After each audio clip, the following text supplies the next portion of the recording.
જામનગર જિલ્લાના પંચ એ police station વિસ્તારની અંદર એક વિડીયો વાયરલ થયો, જેની અંદર બાઇકર ગેંગ દ્વારા બાઇક ઉપર આડા પડી અને રેસ લગાવવાની કાર્યવાહી કરતા દરમિયાનમાં એક બાઇકર ટ્રકની પાછળ ઘૂસી જતા તેને ગંભીર ઇજાઓ થયેલ છે.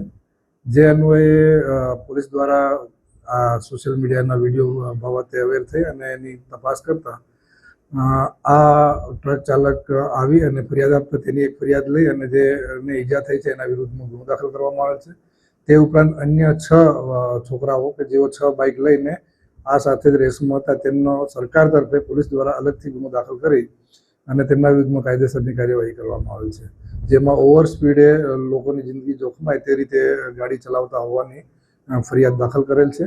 તે પૈકીના 2 એક યાસીન કરીમભાઈ અને બીજા ચેતન રાજેશભાઈ પાડલિયાને પોલીસ દ્વારા ધરપકડ કરવામાં આવેલ છે.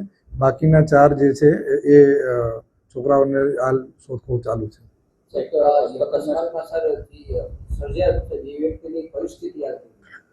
એને ગંભીર ઈજાઓ થયેલ છે અને અંકિત દીપકભાઈ મકવાણા કરીને છે તેને ઈજા થયેલ છે અને એને ગંભીર ઈજાઓ છે હાલ અને સારવાર હેઠળ છે.